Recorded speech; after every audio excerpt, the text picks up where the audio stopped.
Navigation begins with understanding our planet.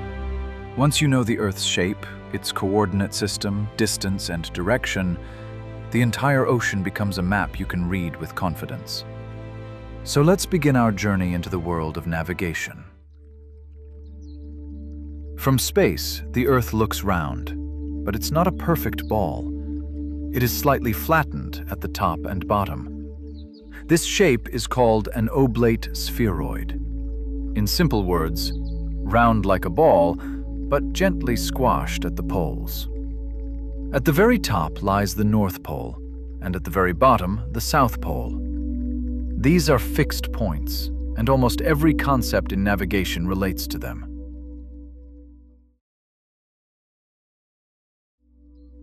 The equator is an imaginary line encircling the Earth midway between the poles. It divides the planet into the northern and southern hemispheres and is used as the reference line for measuring latitude. A great circle is any circle whose plane passes through the center of the Earth, and the shortest path between any 2 points on Earth lies along a great circle route. The half-circles running from the North Pole to the South Pole are called meridians, or lines of longitude. Longitude tells us how far east or west a place is. All meridians are great circles. The circles running east-west are called parallels, or lines of latitude. Latitude tells us how far north or south a place is. But remember, except for the equator, parallels are not great circles. Sailing along a parallel keeps the compass course the same and is the easiest way to cross an ocean, but it is not the shortest distance. Latitude is measured as an angle at the center of the Earth. Each minute of arc of latitude equals 1 nautical mile.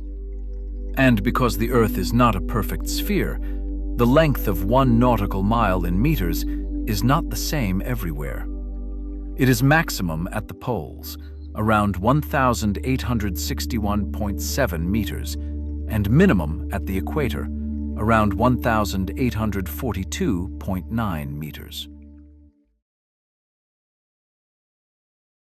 When a line of latitude and a line of longitude intersect, they form a coordinate, the exact position of a ship on Earth. Example: 20 degrees north, 70 degrees east. By giving your latitude and longitude, you can pinpoint your location anywhere on the planet. The prime meridian is the starting point for all longitudes.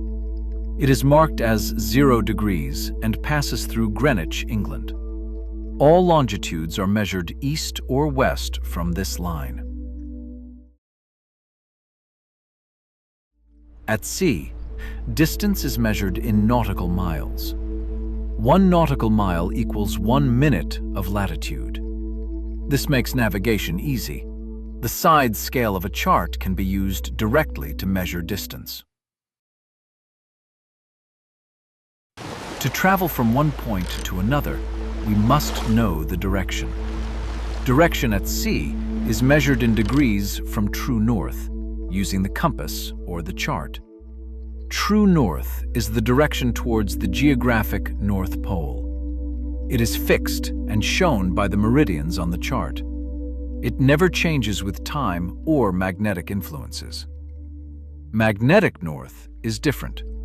It is the direction your magnetic compass points, toward the magnetic North Pole, not the geographic pole. The difference between true north and magnetic north is called variation. Variation can range from 0 to 180 degrees, depending on your location. There are also magnetic influences within the ship, from steel structures, cargo, and electrical equipment. These cause the compass to deflect. This error is called deviation. Variation and deviation together form the compass error. Modern equipment, like the gyro compass, points very accurately to true north and gives a precise heading. But the magnetic compass will always have some amount of error, which is why understanding variation and deviation is essential. Now that you understand the planet, its lines, and the way we measure distance and direction, you're ready to navigate not just the seas, but the entire world with confidence.